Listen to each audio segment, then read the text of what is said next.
Hello and welcome back to Felony Miami. I'm your host, Joe Stone, and on today's program, we have two guests, two professionals, to find out whether or not you're lying or you're telling the truth. Directly across from me is Nayib Hassan. He is a criminal defense attorney with his own private practice, previously worked at the law firm of Robert Dolman, and it was a prosecutor in the Broward State Attorney's Office. Hassan says it was like a jungle, but a jungle that he entered and came out stronger working in that office. It only makes you stronger, and it's the best 3 years of his professional life. Currently, at the law offices, Nayib Hassan. He deals with state and federal cases. He is a graduate of the University of Florida, Frederick Levin College of Law. Welcome to the show. Thank you so much. Thank you so much. And to my left, Joseph W. Harper. He's a retired Metro Dade County police detective, graduated Florida International University in Miami, and holds a BS degree in criminal justice. Mr. Harper is an expert witness in polygraph science in both federal and state courts, with specific polygraphs conducted around the world. Mr. Harper is utilized by law enforcement and defense attorneys in the determination of truth or deception. Professional associations include the Florida Polygraph Association, the American Polygraph Association, and the American Association of Polygraphists. If you need to marry more than one woman. Can't spell that, though. I don't. Joe has also appeared on numerous television shows and is famous for his 7-year segment on Sábado Gigante, where he administered polygraph tests to couples involved in spousal disputes. You've been doing this for about 40 years now? Yes, sir, 40 years. Welcome to the show. Well, thanks. So this is a very interesting thing. Let me just jump off with this. Polygraphs, can they be actually used in court? For the most part, no, they can't be used in court settings. There are times that they are used, and for the most part, they're used during the interview process of certain witnesses, and or in limited circumstances, they can be used for cross-examination during a federal case where a person comes up lying or something like that. So do they hold water? Do they hold water in a courtroom setting to present them? No, but do these guys, the detectives and the police departments use them? Absolutely. They scare the shit out of people. Nice. Yeah, I mean, I once... Literally. Yeah, literally. I once had a job at a lumber place when I was like 16, and they sent me to do a polygraph as part of being hired. And I had been working there for 2 weeks, and when I got back 2 days after the polygraph, they canned me.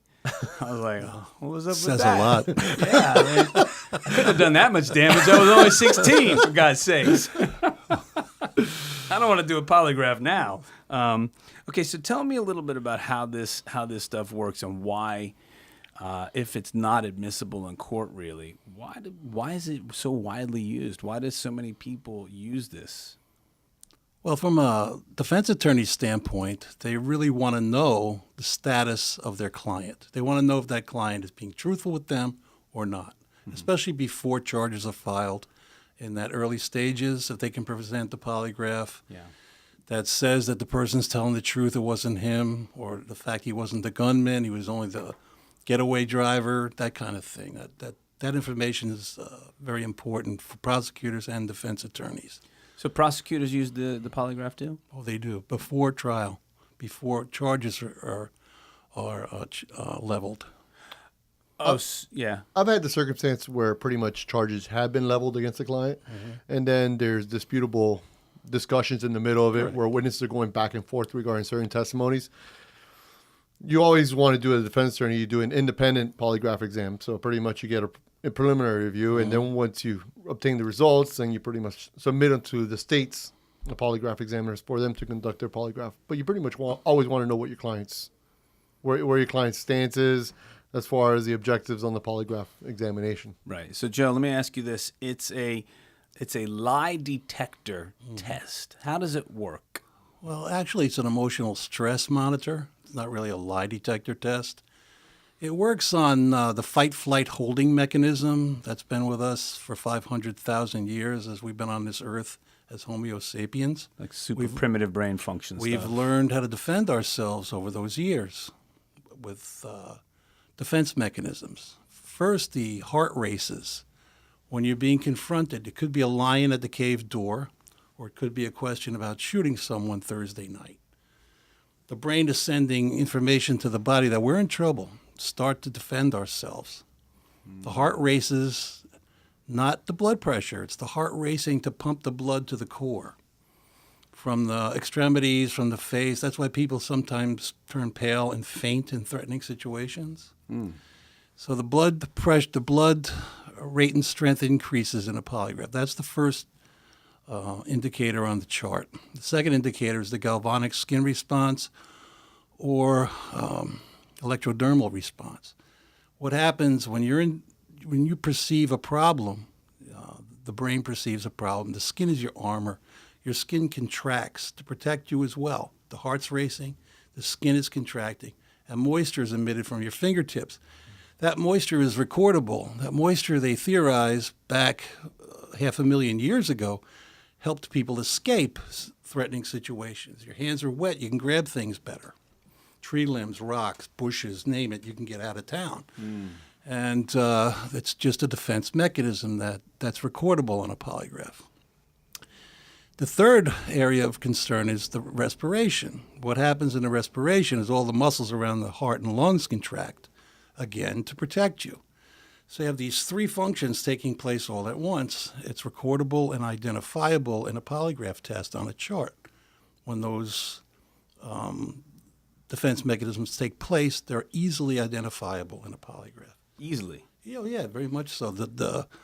The breathing is suppressed. You think you're inhaling the same volume of air, but you can't because your lungs are contracted by the muscles. So that's that little bungee cord that goes around your chest. Yeah, right, so to speak. That's what it looks like. It looks like an old telephone cord. I would say old telephone cord, but half of our listeners would be like, what's an old telephone cord? Yeah, really. Well, they're attachments, let's call them. You put them around the upper and lower abdominal and thoracic regions. Okay. Basically because men are stomach breathers and women are chest breathers. So you cover both areas. And you get a double line as to what's happening with the respiration. Okay. So if you're asking me a question and I'm not being truthful, right, your equipment's gonna start doing little squigglies. You see like I said, the rate and strength of the heartbeat increases and rises. The galvanic skin response or the electrodermal response rises as well, and the breathing suppresses. Okay. So you have all those three areas to look at. And it's not only done one time. It's done several times through one chart, and we go to 2, 3, 4 more charts. More data, the better. Right. So, like a well-done polygraph, it's not something that's done in 10 minutes. Oh, no. No? How long is a proper polygraph going to take? At least 2 to 3 hours. Oh, wow. It depends on how much information you have to cover as well. And plus, when people come in, they're nervous. Right. Which I'll tell you has nothing to do with the polygraph. Nerves has absolutely nothing to do with it. But if they're not nervous, I get nervous because it's just a natural state, the fear of the unknown, so to speak. Sure. But what we look for in the polygraph, again, are those physiological changes that are taking place due to your DNA. Okay, so is there a way to cheat? Because you've heard different stories, like if you clench your butt cheeks together, does that work? Anything that's abnormal in a polygraph test, like functions like that, you just discard it. The person's using countermeasures, and you move on. That's all. So is there a way to cheat the polygraph? Yeah, don't take it. That's really the best advice I could give you. I mean, I've heard things like if you take some like beta blockers before you go in. No, that's not. You can do nothing to deter those physiological reactions your body has known, or we have known as human beings for 500,000 years. You can't stop the rate and strength of the heartbeat. You can't control it. You can't control it. No, you can't control your electrodermal response either. That's nature's way of protecting you. And these areas are identifiable. And if there's anything that differs from that, if there's somebody's playing with the polygraph, it's so simple. I mean, I start laughing. Police applicants are the worst because they know everything. Really? Oh, the worst. Give me an example. Because they read a book. They hold their breath for 20 seconds, 30 seconds. But during the I'm polygraph, getting ready to pick them up sometimes, from fainting. But really? oh yeah, they just try ridiculous things, and you try to talk to them and say, "Look, I'm going to discard that chart. You want to work with me or not?" Oh, really? You have yeah. to. Oh, yeah, You have to start over sometimes. Oh, many times. Really? Yeah. So is it you go through this thing and then you know how to read the data and then you go and create a report? Yeah. Well, the polygraph program scores it as well. It does. And then I come along and I use my techniques to score the test as well. And then you write a report as to what was said, the results of the examination, and then that concludes it. So who are the biggest liars usually? Husbands. I'm just kidding. Just kidding out there. Damn. Criminals are the biggest liars, really. Are they? Oh, yeah. The guilty ones?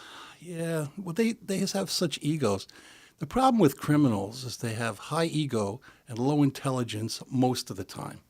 So that combination is reckless. So they have this idea that they could blow smoke at me, Right. and get past it, but good luck with that because I've done so many. You got the equipment hooked I've done up. 30,000 of these things, so I know if what's there is proper or it's being manipulated. I can tell that. You can tell the difference. Oh, easily. Yeah. What's the biggest lie, Nayib, you've ever caught somebody in doing one of these?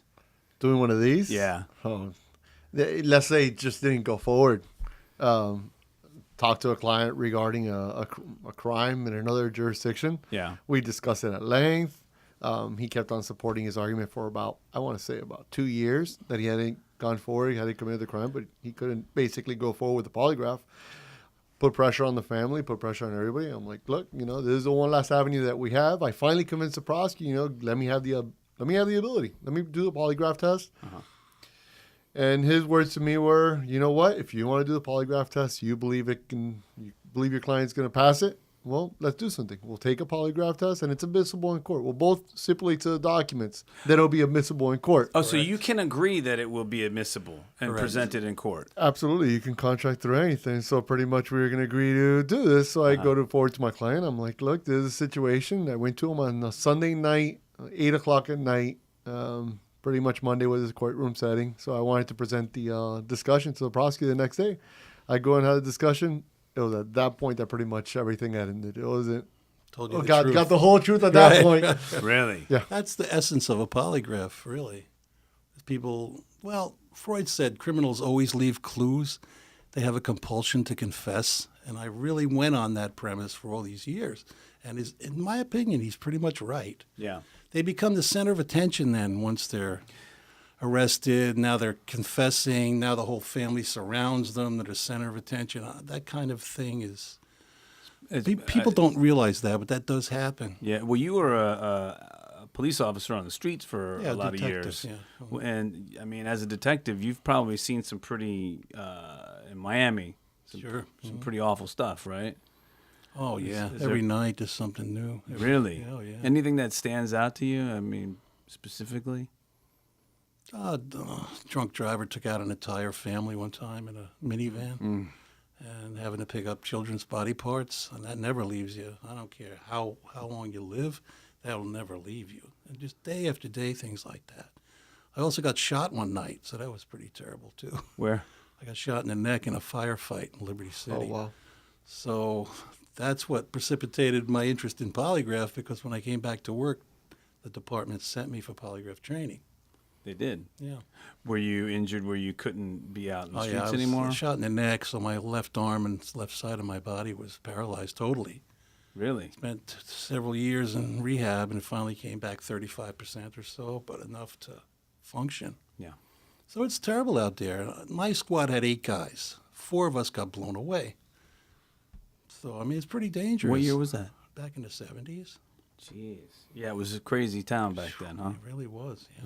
A lot of people. A lot of anger. Still anger today. I don't know what it is, but everybody seems so angry. Do you think it's anger, or I do you think it's flat out anger. It just appears that way. Yeah, I was from mad at something. You're getting more than I'm getting. No, it's lack not, of opportunity, maybe. frustration and leads to anger. and which leads to playing out that anger. Violence. Yeah, violence, sure. But it seem that there was, I mean, you're telling me that in the 70s, 4 of your 8-man crew got blown away. Right. And it seems different like times. Yeah, but it seems like, I mean, it seems like we're hearing more violence from the police against people and more violence against people against the police, I should say. Nowadays, is that maybe not true? It's just that it's more widely reported or more widely discussed? I think that has a lot to do with it, but also my recommendation to anyone would be, if you're informed you're under arrest, do not, under any circumstances, resist from that point forward, and everything will be fine. But if you want to fight the police, you're not going to win. You're just not going to win. It's too many. And it's just, the charges add up. I used to tell people this. I said, we're arresting you for a stolen car now. And the person would start acting out. I said, I could start adding resisting arrest, fighting the police, battery on police. And you'll never get out of jail because you'll never be able to pay that bond. Right. And it kind of settled them down a little bit. When you told them the facts of life, the charges will just keep going. It's auto theft now. You'll be out by the morning. Right. Instead of all this. Sure. So that kind of worked a lot of times. But today. Yeah, because you seem like a pretty level-headed guy. Oh, yeah, definitely. I would talk to people. The best thing you have as a police officer is your temperament and your ability to talk to people. Mm-hmm. And we stand between the victims and the subjects. That's where our position is. Mm-hmm. So if you could talk a subject out of holding a hostage or something like that, that's what you do. You don't want to charge the house. And if you could use your brains and your wit to get them to give up, yeah, it worked a lot of times for us. Sure. Come out of the house, throw the gun down, that type of thing. Most of the But situations. let me rewind here. Do not resist. You'll never have a problem, ever. Right, yeah. Just put your hands up, wrap them around your back, walk away. You'll be out in the morning. Don't compound it. Yeah, well, I think, like you said, there's a lot of frustration, which leads to anger on the streets. What were you going to say now? I mean, I've had a situation where an individual's going to get stopped for driver's license suspended, and then pretty much from driver's license suspended, you pick up a fleeing eluding charge. Yeah. So now you're facing your first third-degree felony. Right. Then after that, you jump out of the car, you take off running. And you end up in a fist fight with a police officer as you're resisting with violence. And then you pick up a third charge because you pretty much tamper with the officer's mechanism to contact law enforcement. There you have a third felony. So something so simple as a second-degree misdemeanor, which pretty much any attorney can pretty much help you out of that situation. Sure. Then you're caught up with a plethora of charges where you're facing a boatload of time, and depending upon the agency, based upon the jurisdiction where you're in, you could be facing years in prison. Yeah, now you were up there in Broward County in the state attorney's office. Correct. And as a prosecutor, what are some of the worst things that you had to deal with criminally? Well, I mean, up there I handled anywhere from attempt murders all the way down. They have special departments for homicides. They have special departments for drug trafficking. Uh-huh. Within my 3 years there, I made all the way pretty much almost to a lead position or handling lead cases. I mean, you name it, I went across the board. I second chaired a death penalty case up there, and I second chaired the death phase of a death penalty case. That's heavy, huh? That was really heavy. That was really heavy. At that point in time, it was the right outcome. Mm-hmm. And it still is the right outcome as of today. So how do you think the prosecutor's office functions in that county, as far as what I'm trying to ask is, I've heard from many guests on this program that a lot of these offices are overloaded, and there's a lot of young guns out of college that want to get the wins under their belt and then move on to private practice. And I'm just curious if you thought the same thing of that office up there. Is that the case? The one thing that pretty much throughout my years there we learned is the office is a way of saying let the people of Broward County decide. So if it's a possibility that the individual is guilty, you let the people of the jurisdiction pretty much of Broward County decide the outcome of the case.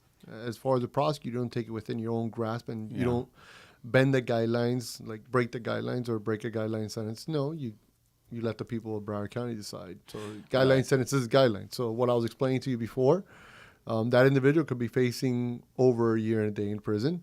And pretty much the guidelines provide. And a year and a day in prison means you lose your civil rights. Correct. Like, no right to vote when you get out, no right to, you have that civil death, I guess. Correct. So pretty much in that jurisdiction, we would let the people of Broward County decide what would be the charges ultimately. But when you say you're going to let the people decide, I don't understand that because, for starters, most people in the community are clueless when it comes to actual rules and regulations of the law, the criminal justice system. It's very confusing. It's confounding. It's overwhelming. And it seems to me that in the court of public opinion, just being arrested and taken in, most people think that guy did it. And I would say you're possibly right in a good majority of cases. Yeah. But the thought process in Broward County, jurors are finders of fact. And the judges pretty much are the finder of law. So you let the finders of fact make the ultimate determination as far as whether the individual is guilty or not guilty of a certain offense. But in Miami, I've heard people that have worked in the public defender's office and the state attorney's office talk about the trial tax. Are you familiar with this, the trial tax? I'll practice federal court. We're absolutely. Yeah, so that means if you decide to go to trial and you don't win, you're getting a little bit of a harsher sentence because you schlepped everybody through this process of going to trial instead of taking a plea deal or instead of settling out of and not having the whole process of the jury coming in and all that jazz. And I guess one of the questions that I'd like to know is, coming back to the whole polygraph thing, is does the polygraph help you guys avoid even having to go to trial? And if so, how does that work? I would say in limited circumstances, I've used it. Yeah. But usually when I use it, it's for the commencement of the case. In my experience, okay, where I've actually used the results of a polygraph test in getting the government not to file charges. Okay. Does that work? Yeah, absolutely, it does work. Yeah, it does. It does. That's done every day. Yeah, not every day, but every other day, and it's a good tool. It's an investigative aid. A lot of defense attorneys use polygraphs to move their client off square one. The evidence is overwhelming. You're sitting there. I know you're lying to me now. Right. Let's take a polygraph. Now the polygraph comes through, and it says that he's also lying as well. He or she is also lying as well. Okay. So now the attorney has some wiggle room. You failed the polygraph. Right. I don't have faith that we can present this to a jury. You tell me what you want to do. Okay. And then hopefully that'll push the person off square one to square two and get him to start helping himself, actually. But as an attorney, would you say that I've heard many attorneys sit in this room and tell me that I don't ask the client if they're guilty or not guilty. I am here to represent them, to represent their constitutional rights, and their guilt or their innocence is not for me to decide. But it sounds like it kind of is sometimes. When you're talking about negotiations and plea negotiations, it plays a factor in it. For instance, you were going to ask me about a potential example. I had a case where it was down in the Cutler Ridge area. A young man, young African-American male, was basically thought to have broken into a house, committed an armed robbery, and yada, yada, yada. There was a whole bunch of other stuff led up in the case. We eventually did a polygraph test within the first 40 days. The individual is being detained within those first 33 days. We asked for an extension of time in order to conduct a polygraph test. Polygraph came back, test that he was not being deceptive. Present that over to the state. State had to work their channels. Within 50 days, the individual walked out of custody, and pretty much no charges filed against the individual. That's the inception part of it. To their credit, the state attorney's offices in both Broward and Dade County will never knowingly, or even the presence of somebody going to jail that's not guilty, they won't stand for it. They'd rather drop the charges. I agree with that. So they will if they're not charges if they're if they not see a polygraph? if they're not totally convinced of their case. If the witnesses start to fall apart, if there's other issues involved in a case, they're not afraid to pull the plug on it. So in other words, if there are other contributing factors to them not being sure, and then the polygraph comes through in favor of the person being innocent, they'll be like, you know what?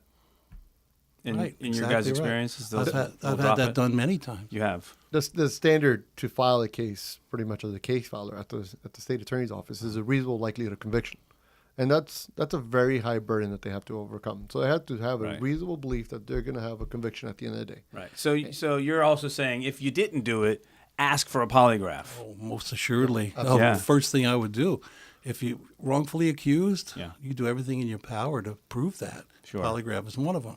I recently had an individual, he was in jail for 3 years, a crack house murder. Now, he stayed in jail 3 years, in my opinion, because he liked it. No responsibility, 3 hots in a cot, sex, drugs, whatever you want. It's prison. Yeah. So he liked it until trial started to approach. Now, the homicide scene was a crack house where a woman was shot in the head. Opened the window up to deal like, a convenience store or a fast food restaurant. They open the door up and they hand the drugs out. I'll take 2 bags of Skag. I'll take 2 bags of Coke. But this guy pulled up, shot her in the head because she had screwed him before. Okay. Apparently or allegedly. So my guy's behind a tree with 2 girls. He runs, holding a gun from the scene. His ex-girlfriend's in the street, knowing that he has that gun. She lived with him until she stole his drugs and money, and he kicked her out. So it's just the street, it's really the street. So the police show up, and naturally, she says, yeah, I saw him running with the gun. Right. Hello. 2 weeks later, he's in jail. Sure. But it's the people who are using drugs out there, please, this is what happens. And this is what happens just about every day here. It's not fun anymore. It's your life. So, I mean, this poor girl got shot in the head. They threw her in one of the roll-away garbage cans, wrapped her up in a bedspread and threw her in a garbage can, and went about cleaning the house up to open the window up and continue selling drugs. This is how cold and calculating it is, people. So this guy's in jail. He's got a .38, and the girl confirmed it was a .38 he was running with. She had seen it, held it while she lived with him. The murder weapon was a .45. Uh-oh. So when the forensics came back, so the state became a little concerned about the case now, and rightfully so. The same .45 was used in another crack house murder 2 weeks later while this guy was in jail already. So I polygraphed him. I understood why he didn't. He finally told me who did it. He told me the person's name. Oh, yeah? And because they all know each other at these drug places. Okay. They're like pals, Anyway. Yeah, it's the streets. Yeah, it's Streets 101, and it's really, really bad out there like that. Yeah. Stay away from it. And he told me the name, and the state attorney's not going to prosecute him for homicide now. That was what he was being charged with, second-degree murder. Mm-hmm.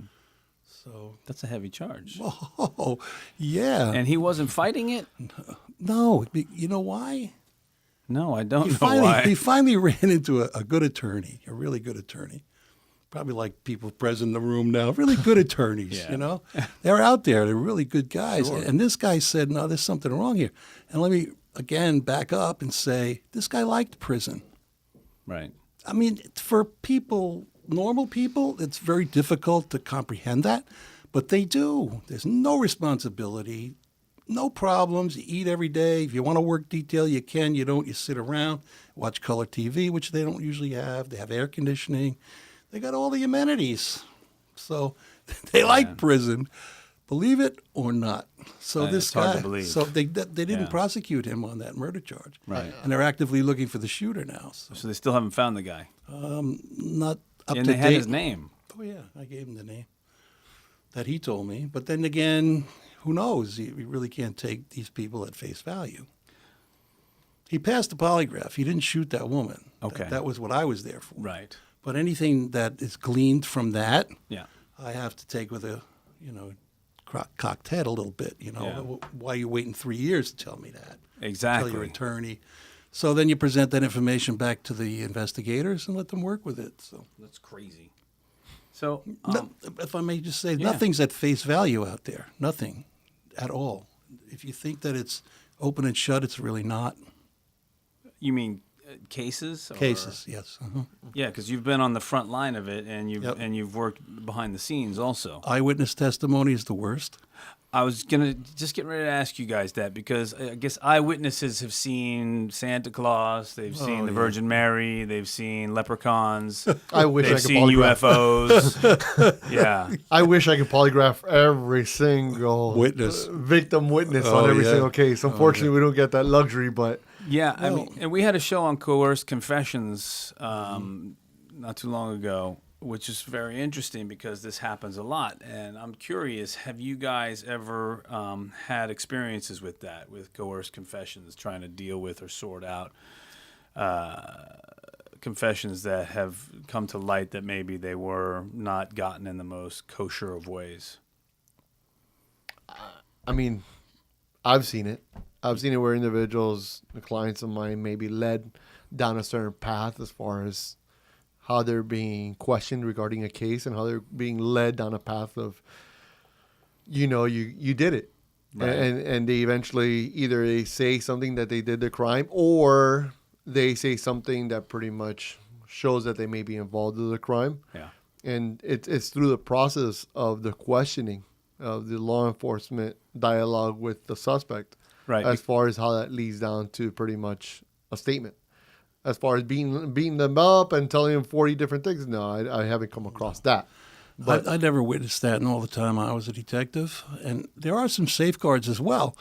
If someone told me they committed a crime, Yeah. I want to know specifics of that crime that were not in the newspaper or that the public didn't know about. Mm-hmm. You tell me what kind of gun you used. You tell me, the weapon was never mentioned in media.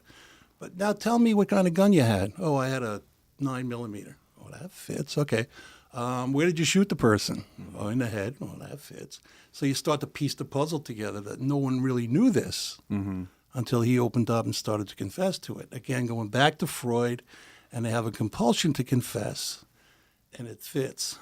But you got to watch out for false confessions. If he didn't know the caliber of the gun or the position of the body where the bullet was shot, where the person was shot, and I would have reservations about it. Yeah, but I'm wondering, because you seem like a detail guy in that, but it seems like sometimes just the straight up, yeah, I did it, and then the police could take that and go to the prosecutor's office. Now, where does somebody with the desire to know those specific details, such as yourself in this conversation, where do they enter the picture? Is that the defense attorney? Is that the prosecutor's office? Who is that? That's the detective unit doing that. Is it? They don't want false confessions. Because the real killer may still be out there. They don't want it. They don't want that. People come into the station every time a newspaper story comes out. They come in to confess. Oh, you mean I'll walk in. Yeah, I did it. Here I am. Hey, it's Larry again. He did this one too. You know? Really? Oh, yeah. Oh.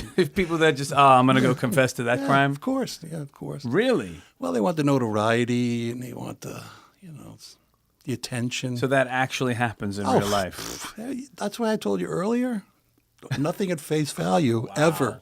That's Never a take trip. any. If you're a detective or a cop, Yeah. you never take anything at face value. It's investigated, turned upside down, shaken out. You want proof? Oh, definitely. I'm not going to be dragging people who didn't do a crime into court. Right. Because, like I just said, it's the real shooters out there. Could potentially shoot someone else if you give up looking. But I think that's one aspect of it. And you're talking about the homicide cases, but when you're talking about the guy that has the baggie of cocaine inside the car, when you're talking about the guy that has a gun inside the car and he's a prior convicted felon, I think the fact is that none of these statements are being recorded, and that's what you see a lot of times on the streets, because they don't have the device on their body cameras on or something like that. You hear the incident where the individual just blankly says, that's the only statement he gives is, yeah, that's my gun, or yeah, those are my drugs. I have reason to question that, because why aren't the body cameras on? Why don't they have these units on? Those are issues that come to light. The homicide cases and some of the upper echelon drug cases, they have well-experienced officers working them. Right. But some of the other cases, you question them. You question as far as why the individual just blankly made a statement.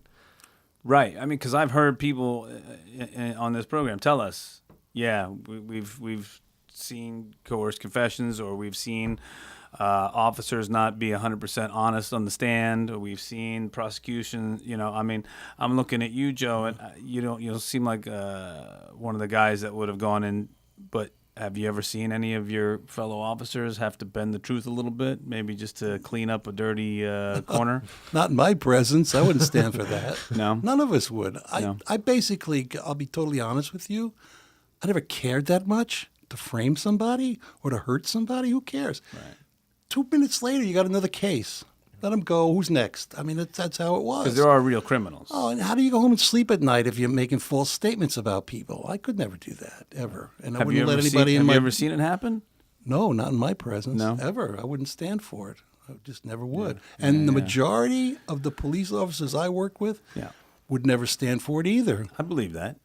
Never. I believe that. But I believe some sneak through also, because I've just heard too many stories, for it not to happen. Well, these are officers who aren't that good. They can't get somebody straight, so they perhaps bend the truth a little bit. Right. But I never witnessed that. Okay. But I've seen it in the papers, and I read about it. Right, because one of the things you said that forth. was interesting in the beginning of this particular episode of Felony Miami was that sometimes the worst people on the polygraph are the police applicants. Police applicants. True. I scratch my head. I'm like, holy crow, That's crazy. I don't know. They think they can get away with it. They think they can. They're masterminds of some But what sort. kind of questions are you asking then that they're wanting to not be honest about? Drug use? Oh, of course. What? Yeah. Crimes, undetected serious crimes, drug use, all sorts of other issues like selling drugs and really just basic questions like that. Yeah. And some of them try countermeasures. And then you'll ask them at the end of the test, well, my friend's a cop and he told me to do that. I'm like, really? Really? They're just never take anything at face value. So now if they don't pass a polygraph, do they? They're gone. That's it? That's it. Yeah. Well, especially if they're using countermeasures. Okay. And why an honest person wouldn't do that? They just when you say using the countermeasures, that's like the holding your breath or taking the beta blockers or some kind of nonsense like that. And the Kegel muscle and all that. That's But now they have. Well, you can tell when they're clenching their butt cheeks and they're giggling. Yep. Really? Of course. The telephone cord tells you. I get a memo. No. No, what I have a pad they sit on now with these high-tech computers that are doing polygraphs. Oh, really? There's a pad you sit on, sensitivity pad. And you can tell if you're... So if you're squirming, moving, you can see it in the baseline on the bottom of the page. You can see that there's some additional movements that shouldn't be there. Right. I'll be quite frank. I took a polygraph exam when I went to the state attorney's office up in Broward. You have to take a polygraph test over there. And it wasn't all those nerves, all those sweating stuff that comes into play. I mean, you're there and you're being asked. I believe they're asked about 8 questions, and you're there being questioned. What kind of questions? Pretty much drug use, crimes, education. As far as did I cheat? Did you try to mess around with your bar exam? Things of that sort. Job termination. Yeah. Missing spaces in your work application. That kind of thing. I think in total we were asked a series of 10 questions. Yeah, the first part was just, hey, how's it going? And just normal questions. And then you get into the 10 drive them home questions. And you're getting driven home at that point in time. Right. So to speak. Oh, man. But one of the things that I know from hearing people talk about these confessions is that, and you were a detective, so tell me whether or not you're aware of this. Cops are allowed to lie during the interrogation. Of course. Yeah. That's the Supreme Court said that would be okay. That went that far. Yeah. It went that far. So. And that's in order for you to try to find the truth? Let me give you an example. You got a carload of people.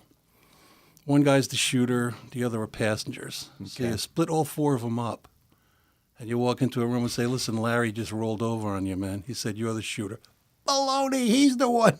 That's what you get from that. Okay. So you're stretching the truth a little bit. Right. But then it's for the betterment of society that these people confess because they're not out there shooting you tomorrow night.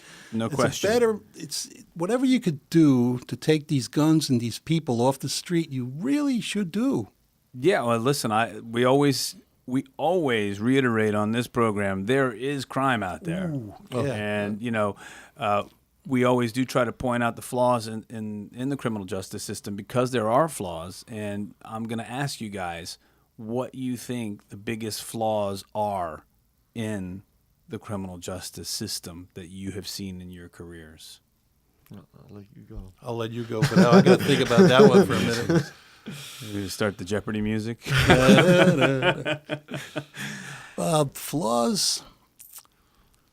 There are flaws, yes? Yeah, of course. It's probably the courts and the leniency there. A lot of times they just let people out on bond that shouldn't be out on bond. Yeah. Let them go out on their own recognizance, that kind of thing. And then 2 days later you bring them back in again. Mm-hmm. Those are flaws, in my opinion. You should be able to hold somebody for the betterment of society, so you're not walking down the street getting mugged tomorrow. But when you get a case like this young man that you were talking about, when Nayib was talking about that was held for 50 days, so it's 50 days of his life gone. That's a rent cycle.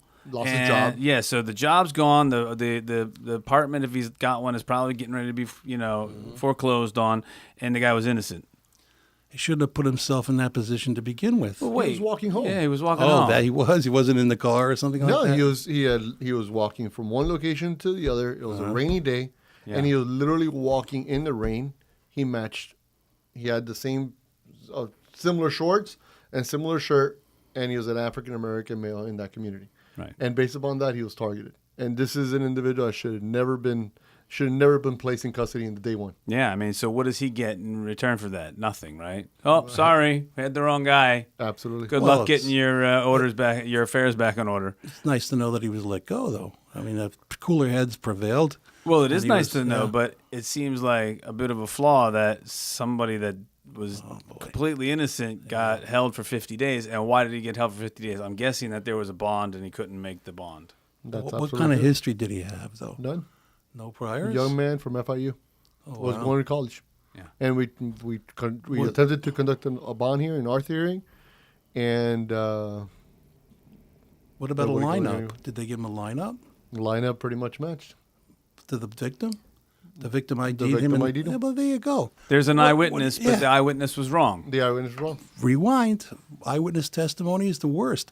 So But then why what's do the they police use it? to? Wait, What are the but police to do? If we know this, and I can't tell you how many people have told me and how many articles I've read that eyewitness testimony is useless, why is it something that they still do? I don't know. I'm not in the. That seems I'm like a not flaw in the judge. system. You're right. It could be, but not every eyewitness testimony is flawed. But some of it is, of course. But if this person was ID'd by a witness in a 6-picture lineup, Right. what are the police to do? He's worthless. Let's let him go. I mean, they can't do that. They have to go with what the witness says. Now they've got the time to But why- investigate the entire case. Right. But why is that witness who, let's just, I'm asking you guys because you're professionals in this business, but based on that primitive brain function, like you were saying back in the beginning of this show, that when you are confronted with fear, and I suppose if somebody's the victim of a crime, all of these things come boy. into a play, and I Still. imagine that your mind and memory are not clearly going to be serving you Right. Especially if you're a victim. right. If you're a victim of a crime. So that eyewitness is probably completely useless. But there was a safeguard there. What's that? The 6-picture lineup. The police present the witness maybe the next day when they compile all the pictures, give her some time to relax, him or her. Yeah. Go to detectives, go to her house, go to her place of business, put a lineup of 6 pictures in front of her. Yeah. All similar. They're all like similar pictures. Same age, same Right. race, same everything. And you pick that person out. What are the police going to do at that point? What can they do? They said, nah, she doesn't know what she's talking about. Let's let them go. No, that's not going to happen. But you have 6-pack lineups. That's one, and then you have on-scene identification where Yeah. they pretty much drive the individual over to where the suspect is, Sure. and he's just standing. He doesn't know what car is driving by or what it may be, and they say, "Do you know that guy?" Yeah, it's the one that pretty much drove by. That's a flaw. Pretty much, that's a flaw right there. and that's I never a big did problem that. in cases. What's that now? I never brought somebody back to the scene of a crime. Oh, that's a technique. No. You can do that, but I like to separate. The victim from the situation for at least 24 hours, Right. 48 hours. Come back down to homeostasis where you belong. Then you go out with a picture lineup. You don't take a guy and shove him at her. Did this guy do it? Yeah, he's the one. Well, not only that, a that's person might be terrified and go, I'm not going to say anything. No, Right. no, that guy wasn't the guy because they're afraid of any kind of redress. Well, normally those individuals are pretty much in the back of a car, and they're pretty Right. much driving by, black tints all over, and then the guy just standing next to a police officer. Okay. You That's how you recognize the guy guys do standing it? next to a police officer, and then Right. it's like, come on. That's kind of overwhelming for a victim. I had a case once, completely Yeah, that's opposite. crazy. It was an armed robbery of a liquor store. I chased the car, pulled them over on the Palmetto Expressway, exited them from the vehicle. Now, on the front seat was the mask, the bag of money with the name of the liquor store on it, and they took the liquor store owner to come to the scene. The robbery guys did. They brought him to the scene, and he couldn't identify him and drove away. But that's another part of it. I mean, that's Yeah. witness IDs. Maybe because they had masks on, Well, yeah. but he called the car in. The car was sitting right there, or maybe he was panicked. They'd come back and get him. I don't know. There could Maybe, be a number of factors, but the fact that they had the masks, the money, and the bag that the man put the money in Right. from his store. I mean, they did it. I mean, Yeah. but again, a witness ID was flawed from the other angle. You know, when the opportunity to think about the question that you presented to me, I think one of the biggest flaws that I see in the system is being parallel to across the system. For some reason, certain courtrooms, certain prosecutors, whatever the situation may be, individuals aren't treated equally. Yeah. And I think that's one of the biggest flaws. I guess- Because an individual has the same crime, no priors, they shouldn't be treated differently if they're in courtroom A to courtroom B. Right. If they're in jurisdiction A or if they're in jurisdiction B. How They can should we be treated fix? How equally. can we fix that? Because it seems that there's a human aspect to this whole system. Oh, very much so. And It's I- all human aspect. It's all Right. human. And I think Yeah, that, and humans make mistakes. Yeah. unfortunately, That's why they put erasers on pencils. I mean, we do Yeah. make mistakes. Yeah. Yeah. Clearly, you could have a shitty morning and yeah. show up and they say, you know what, you're all guilty. And it goes from judge to judge as well. Well, yeah. And prosecutor to prosecutor. Yeah, of course. Yeah, Right, it's all- and we've had that conversation. That why is it that two murderers in two different courtrooms can get two different sentences? I mean, I've literally But- sat on cases. You have. And advised the client, well, you know, we're gonna sit it out through this period. And what do you mean by that? Well, you have to take depositions, you have to take sworn statements, you try to investigate the case. Right. But do we speed it up? Do we go quicker on the case? Is there a possibility that some factors may change throughout the period of the case? Right. If there's factors that can change throughout the period of the case, then do I take depositions in case A or do I take depositions in case B? And you sort of pick and choose which one you take depositions and how do you strategize your cases Right. based upon what situation your clients get caught up in court with Right. the certain prosecutor, the certain time frame, whatever it may be. So this leads me to ask the question: what about drug cases and mandatory minimums? You're saying, because we do say, look, you can have two different killers with two different judges and two different sentences, but then there's a lot of people that may have $10 worth of cocaine and they're going away for a long time. How long do we have today to sit here and talk? yeah, But no, I'm just saying, right. is that another flaw in the system? I think mandatory minimums are a huge flaw in the system because an individual can get caught up with an ounce of cocaine, which is 28 grams, Yes. over 28 grams, they're facing 3 years. And then another guy is caught up with 4 ounces of cocaine and they're still facing 3 years in prison. And basically you're forced with a mandatory minimum. Yeah. And so that individual can go away, both individuals with two different price values of what the merchandise that they have, they're both going away equally for 3 years. Right. And there's certain mechanisms that you can use, but it's all within the control of the state attorney's office. So how do we change these mandatory minimums? Legislature. On the legislature So side, who you unfortunately. vote for? Who you vote for. They pretty much are the ones that'll have the power to change what mandatory minimums were created for. Because they were created way back in the 80s when the Ronald Reagan administration. That's when we had all this discussion. The war on drugs. The war on drugs. Yeah. Was the emergence of mandatory minimums. Yeah. And how they broke it apart, both on the state level and Yeah. on the federal level, were created at that point in time. But now these mandatory minimums, are these done state by state, or are they just federal, and do they apply in state court or federal court? How does that work? Each state has their own independent minimum mandatory, which are applied by their government in that state. The federal has their guidelines as far as 5-year minimum mandatories, 10-year minimum mandatories, or whatever the numbers may be equate to be. Yeah. Right now we have an opioid epidemic, but we don't have, interestingly enough, on the federal level, there's no minimum mandatories Well, for some of here's these the thing. opioid We have an opioid media epidemic is what we have, because still more people die from alcohol than they do from opiates. Opiates are just a big front page thing. Don't get me wrong. I think there is a big problem. And clearly, when white kids are dying from something, it seems that there's a lot more focus on it. But alcohol is still the number one killer. Absolutely. So that seems to be pushed under the rug.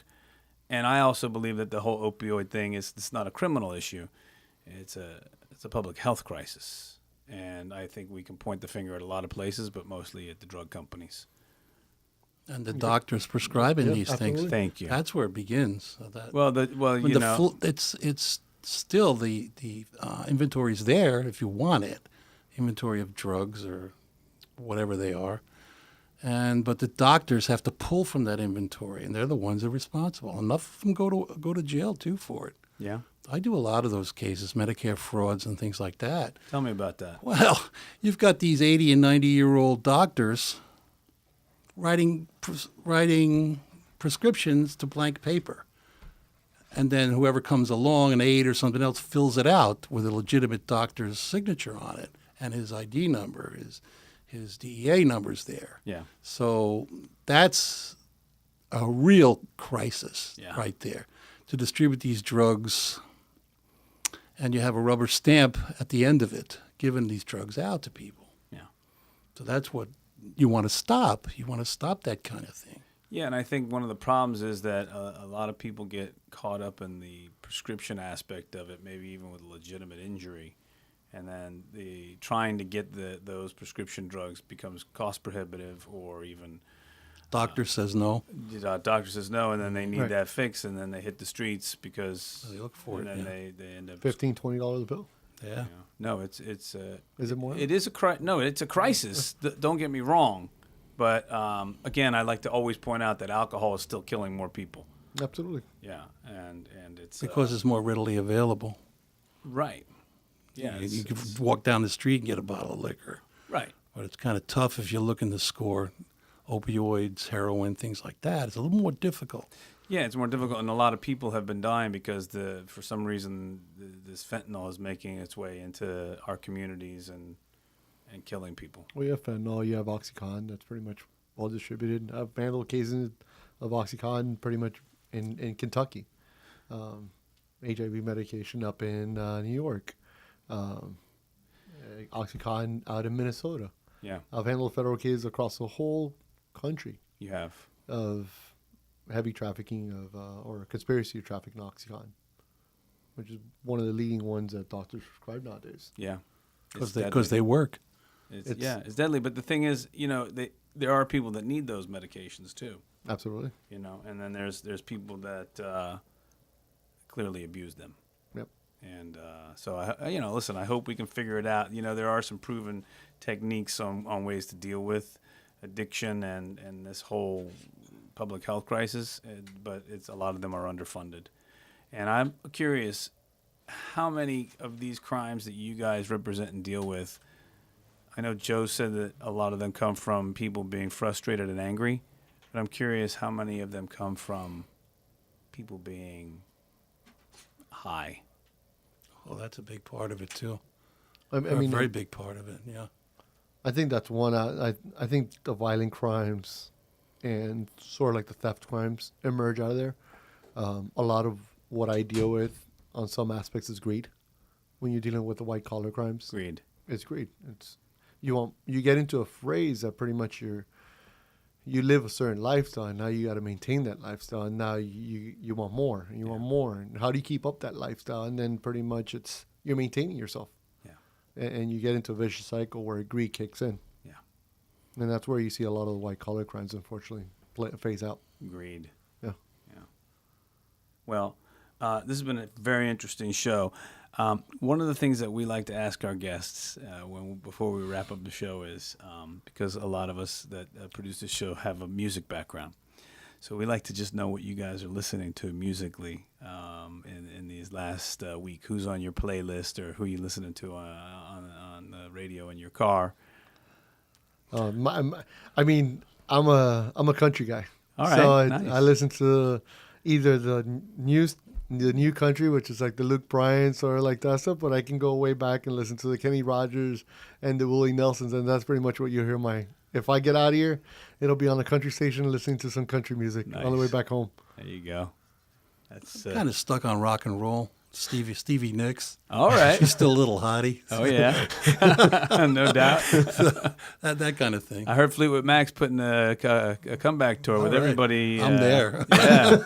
Yeah. I heard everyone's going to be in there. All right. I can always listen to old rock. I went to the Guns it's N' great, Roses right? concert Yeah. not too Oh, long yeah. ago, and that was great. Oh, yeah. Nice. Of course. Good old rock and rollers. Yeah. No Well, replacing it. No. No doubt. Well, we definitely appreciate you guys taking some time out and coming down here and telling us about how people lie and how we can catch them doing it. For the Felony Miami team, I'm your host, Joe Stone. Don't forget to check us out online, felonymiami.com. Give us a like. You can see us on Spotify, Apple iTunes, or your favorite RSS feed. We'll see you next time. Well, it's early on in the morning, then when I ride